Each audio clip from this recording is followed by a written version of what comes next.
A legal blow for the Trump administration after a judge tossed out a Justice Department lawsuit against all 15 of Maryland's federal judges. The DOJ was suing over an order from the state's district court related to how it handled immigration cases. The order blocked federal immigration officials from immediately removing migrants who challenged their detention status. The Justice Department's argument was that the order was unlawful and not within the court's authority. It says it intends to appeal today's decision. And for more, let's bring in CBS News legal contributor Jessica Levinson. Jessica, always good to have you on. So break this down for us. Explain what factors contributed to the judge's decision today. Tom, it's great to be here with you. So the judge really threw out the case based on something called jurisdictional grounds, meaning the judge didn't get to the merits of the argument. The judge said, this isn't a case that can be heard in federal court.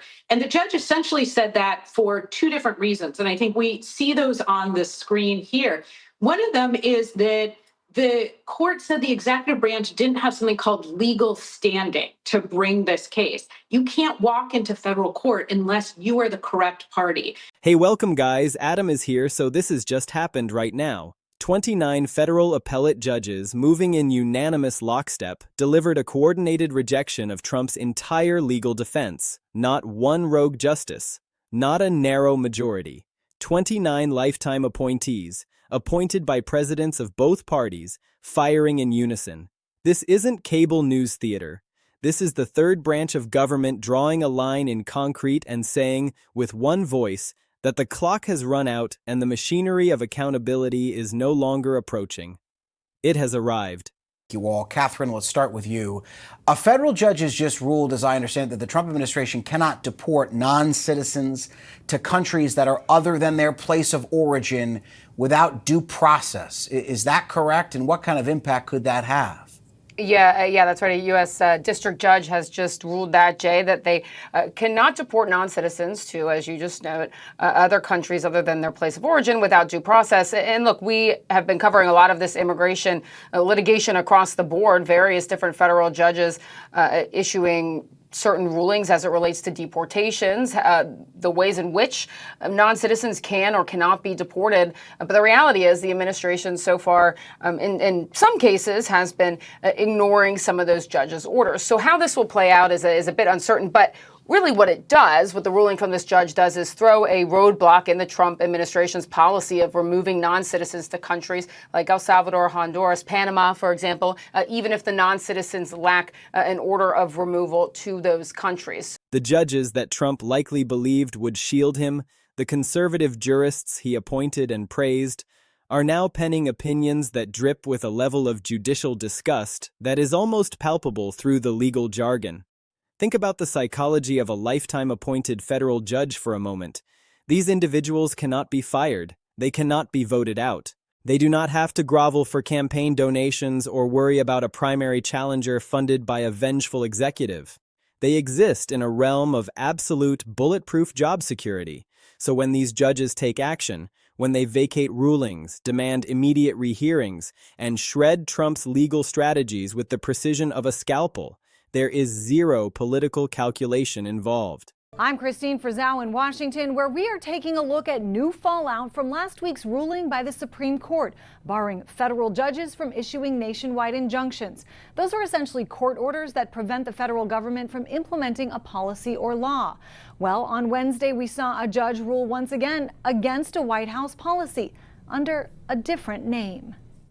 President Donald Trump has called the past use of nationwide injunctions by federal judges a, quote, colossal abuse of power. If any one of the nearly 700 federal judges disagreed with the policy of a duly elected president of the United States, he or she could block that policy from going into effect or at least delay it for many years. The Supreme Court last week handing him a victory, limiting the power of federal courts to use these injunctions. During this term, the vast majority have come from just 5 districts: Maryland, Massachusetts, California, Washington State, and Washington, D.C. Think about that. 94 districts. And 35 out of the 40 opinions with nationwide injunctions came from 5 liberal districts in this country. This is not a survival tactic. This is pure, unadulterated principle. This is a signal flare shot into the sky by men and women who have concluded that Trump is so fundamentally wrong, so legally indefensible, so existentially dangerous to the rule of law, that they are willing to abandon all pretense of neutrality and act as a unified bloc. And honestly, the optics are absolutely devastating. You have federal appellate judges, the second highest tier in the land, essentially standing up and proclaiming that previous rulings that favored Trump were mistakes of law, errors that need to be scrubbed from the record, decisions that demand a full rehearing by the entire court. This is a judicial revolt that goes beyond mere disagreement. It's an institutional correction, the court system essentially slamming its own reset button and admitting, "We got it wrong, and we are fixing it right now to make crystal clear that this president has no legal leg to stand on."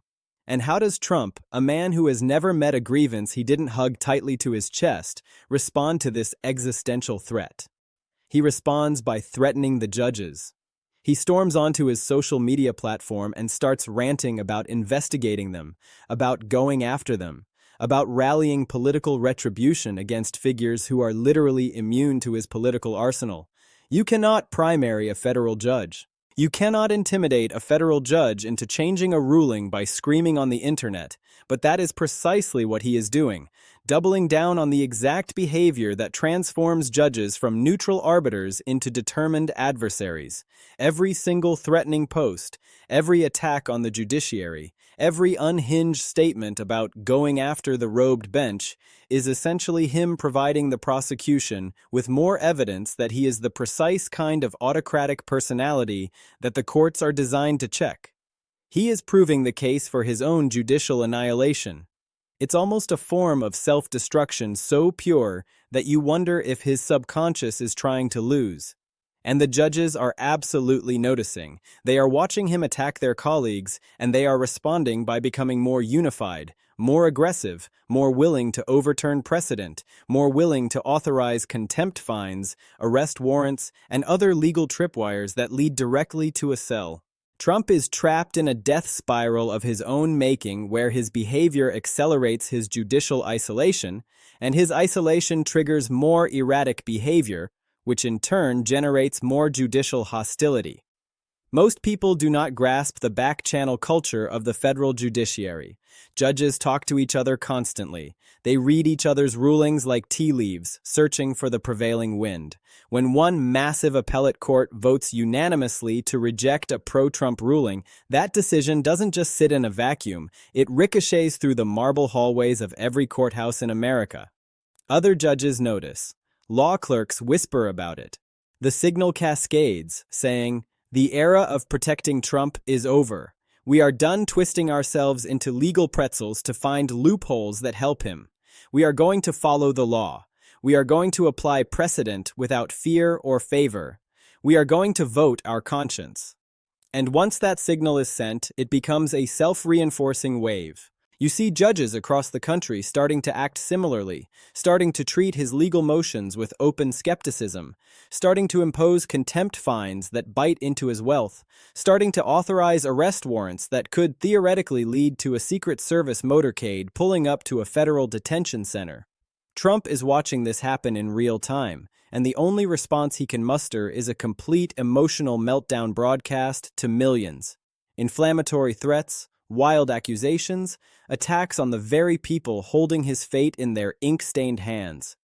It's pouring jet fuel on a fire that is already consuming his legal future.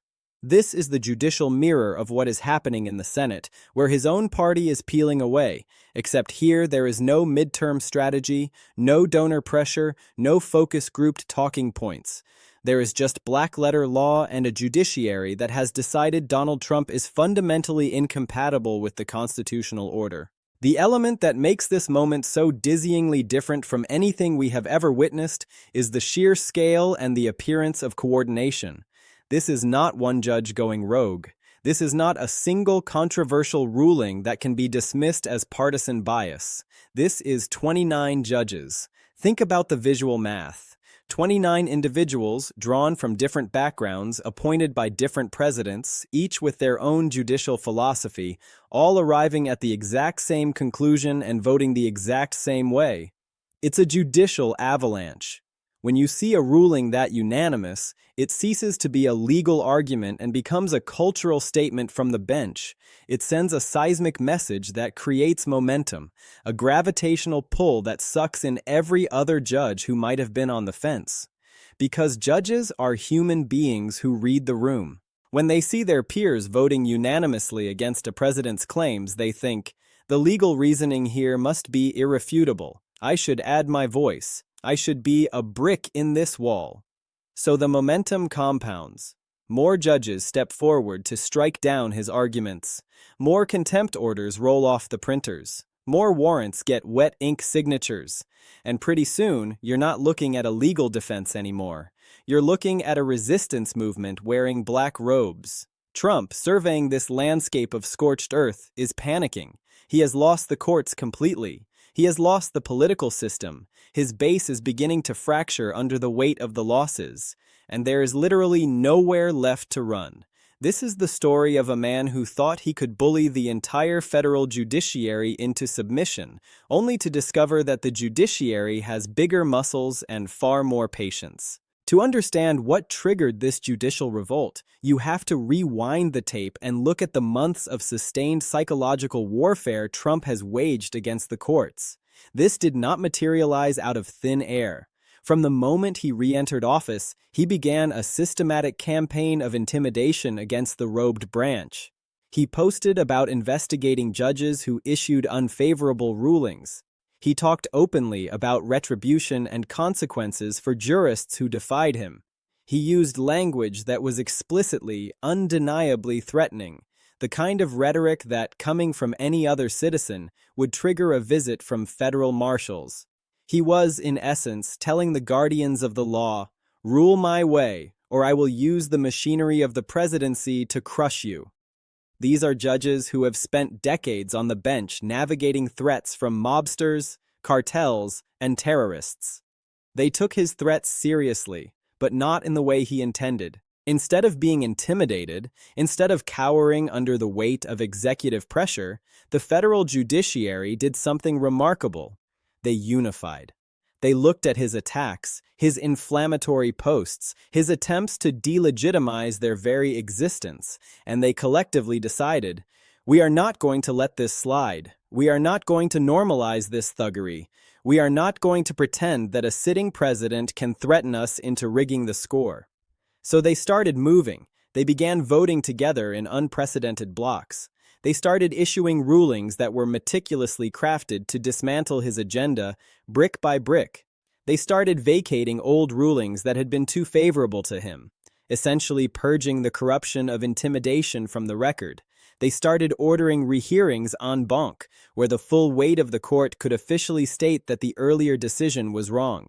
They made it starkly, brutally clear that Donald Trump has no allies left in the hallways of justice. The numerical landscape here is breathtaking. 29 judges on a crucial appellate panel rose up and unanimously declared that a previous ruling that had breathed life into Trump's defense was fundamentally mistaken. All of them. Not a single dissent. That is a judicial statement so powerful, so deafening, that it vaporizes any illusion of a legal path forward. He has suffered a total defeat in the courts. The era of favorable rulings is sealed shut. There are no more surprise victories hidden in the dockets. There is only loss after accelerating loss, a cascading waterfall of judicial rejection. And the fascinating, almost Shakespearean tragedy here is that Trump's response to this revolt, his instinct to attack, threaten, and intimidate, is the exact worst possible strategy. He is not trying to calm the waters. He is not sending emissaries to build bridges with judicial leadership. He is not crafting legal arguments designed to persuade skeptical intellects. He is throwing gasoline onto the flames by threatening to investigate them, by ranting about primaries against people who serve for life. It makes no logical sense because these judges cannot be removed by him. They cannot be voted out by his base. They cannot be pressured by a rally chant. But Trump cannot pivot because he only knows one gear: attack. and every attack acts as a bonding agent, welding the judges together more tightly. Every post on his social media feed becomes a piece of evidence that he is a threat to judicial independence, and judges take that threat personally. When judges look at Trump right now, they see a portrait of a man fundamentally hostile to the rule of law. They see someone who believes his power places him above the constraints that bind every other citizen. They see an executive who uses threats of violence and retribution to silence the only branch of government that can check his excesses. And judges, trained over decades to spot danger to the republic, see this and think, this is exactly the archetype we are sworn to stop. This is the autocratic impulse that has toppled democracies in other nations. This is the moment where the courts must be the firewall. So they act, not out of partisanship, but out of institutional self-preservation. They move against him with a unity that stuns legal historians. They vote together to shred his legal theories into confetti.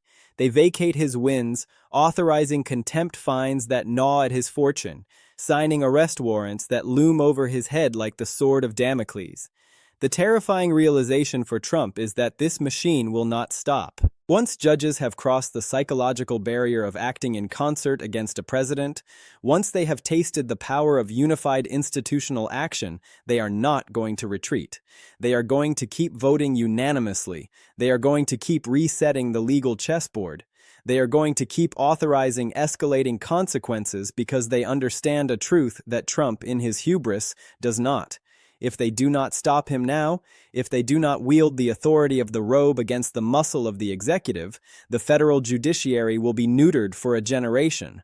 Capitulation to threats would be the suicide note of judicial independence.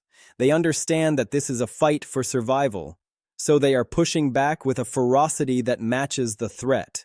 They are unifying and sending coded signals through the entire federal apparatus. Trump has no friends here. His legal defenses are a house of cards in a hurricane. His path to a courtroom victory is a dead end. And Trump, witnessing the walls closing in from the bench, is essentially short-circuiting. He posts more inflammatory content, escalating the digital war against people who do not even have social media accounts to read it. He is attacking judges more aggressively, which only tightens the unified bloc against him. It accelerates his own downfall like a car with the accelerator nailed to the floor and no steering wheel. Think about the convergence of forces happening right now. The Senate is steering inexorably toward conviction. House Republicans are distancing themselves like swimmers from a sinking ship. The judicial system is a solid concrete wall screaming no to every single Trump motion. The Department of Justice is in disarray. Contempt fines are piling up. Arrest warrants are being drafted. Trump is encircled on all geographic and institutional fronts by people saying variations of the same sentence. You are done. You are finished. Your removal is not a matter of if, but when. And Trump, isolated and feral, responds by attacking every living thing that moves. Judges, senators, DOJ officials, any staffer who doesn't make eye contact with absolute fealty. It makes everything infinitely worse. It pours rocket fuel on a constitutional fire. What is specifically lethal about the judicial front is the element of finality. When judges move against you, when they rule that your legal arguments are garbage, there is no recount. There is no spin room. There is no media cycle that fixes it. There is no rally in Pennsylvania that intimidates the Ninth Circuit. The decision is black ink on white paper, sealed and archived.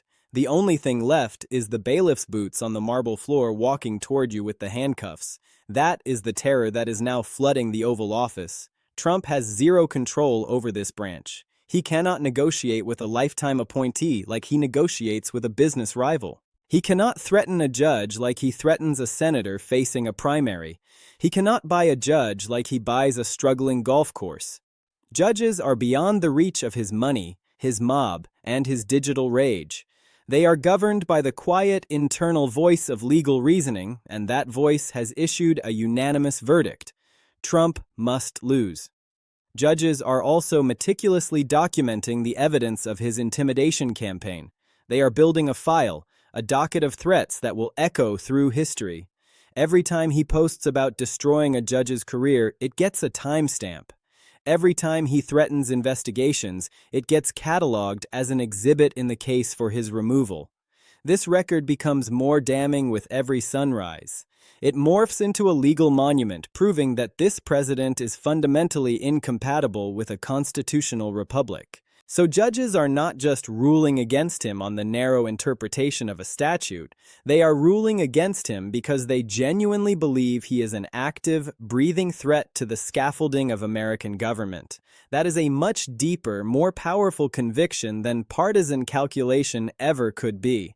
The federal judiciary has essentially diagnosed the body politic and decided the infection must be excised. They believe he threatens their independence, the rule of law, and the constitutional order. So they are voting in unison. They are wiping out his appellate wins. They are rewriting the narrative to show he has no legal shield. They are authorizing real physical consequences like fines that drain bank accounts and warrants that restrict liberty. They are effectively removing every legal sandbag he has placed in front of the floodwaters. Trump watches this happen, and his panic translates into wild, desperate attacks against the robe, which only cements their determination. This is the judicial wing of the total collapse. While the Senate edges toward his conviction, while his political party buckles and retreats, while his voter base shows cracks of disillusionment, the federal judiciary is swinging the heaviest hammer. The three branches of government are no longer acting as checks on each other. They are acting as a pincer movement against the executive. The legislative branch via impeachment and conviction, the political apparatus via abandonment, and the judicial branch via fatal rulings that strangle every defense. It is a coordination that feels almost mystical in its totality, a convergence of every vector of power pointing toward a single exit sign. The conclusion is undeniable. Trump must be removed from the equation. Let's dissect what this judicial collapse actually signifies and trace the lines of where this runaway train goes next, because grasping the raw power of unified judicial action is the key to unlocking why this moment is so historically profound. Trump's legal defenses are not just wounded, they are a corpse. When the federal judiciary votes as a bloc to reject your arguments, when they actively vacate favorable rulings from the past, when they authorize contempt and warrants, you no longer have a legal strategy. You have a funeral procession. This is fundamentally different from political opposition, which can be countered by a rally or a tweet. This is the terminal, authoritative voice of the law stating that your position is legally incoherent. Trump can burn through the rest of his fortune on appeal fees. He can hire the most silver-tongued lawyers left in the country. He can file motions until the ink runs dry. But the foundational message from the courts is absolute. You will not win here. Your defenses are perforated. Your arguments persuade no one. You are legally terminated. For a man who has used litigation like a third lung his entire life, who has evaded accountability by burying opponents in paperwork and delaying into oblivion, this is the apocalypse. The courts were his safety net, and now the net has been cut. He has no judicial allies left, no complex procedural escape hatch, just the unified rejection ringing in his ears. He doesn't have the courts. He is losing his party. His base is bleeding enthusiasm. He is politically and legally marooned on an island that is rapidly sinking. What is also unfolding is that the threat data on judges is becoming a formal part of the judicial archive. The judges are taking his social media rants and subpoenaing them into the record of his behavior.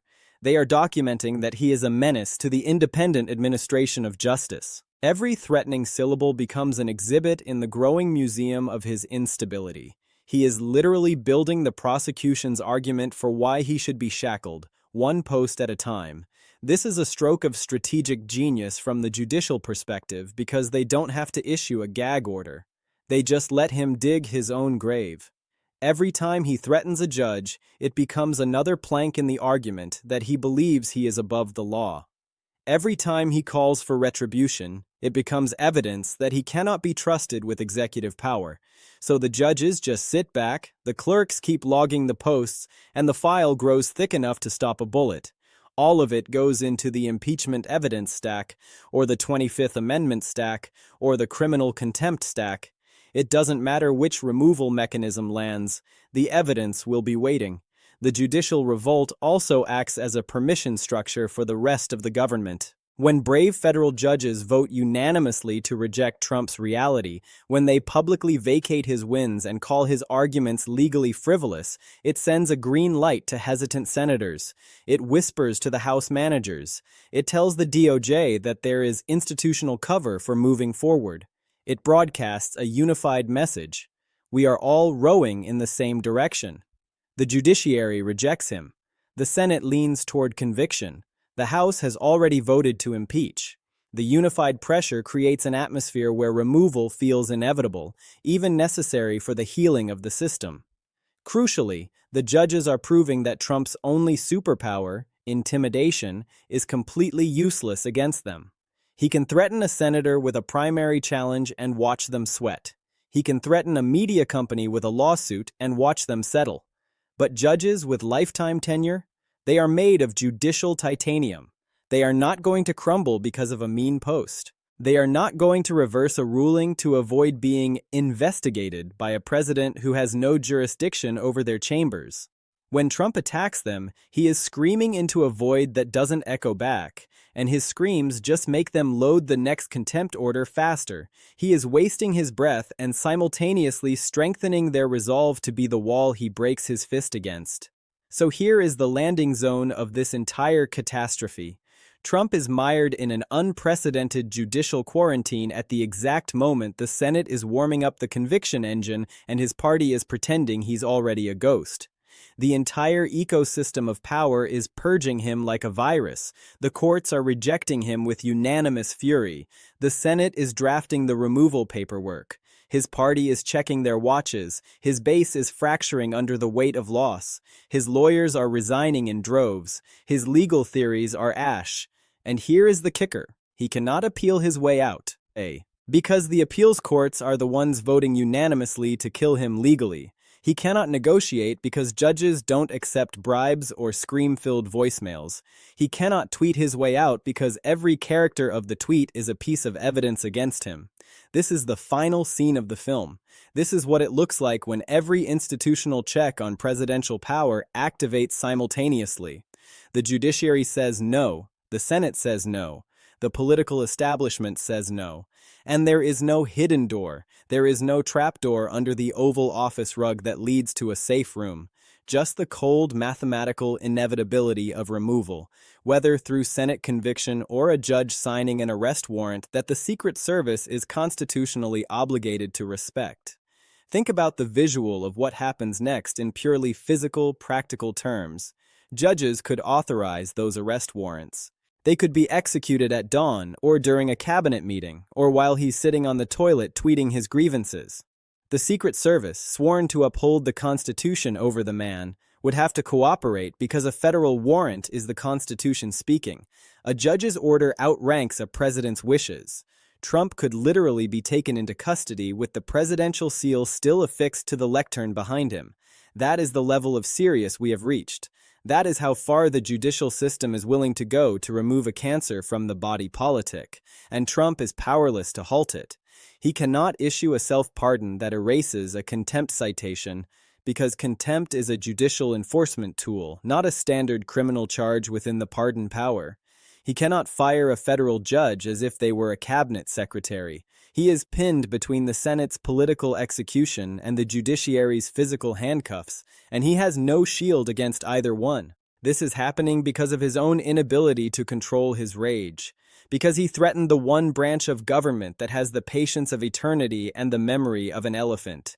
The federal court system responded by vacuuming up his favorable precedents, rejecting his incoherent arguments, unlocking the cash reserves for fines, and printing the warrants. They made it clear that he will never win a legal fight again, that his presidency is a lawsuit with a default judgment entered against it.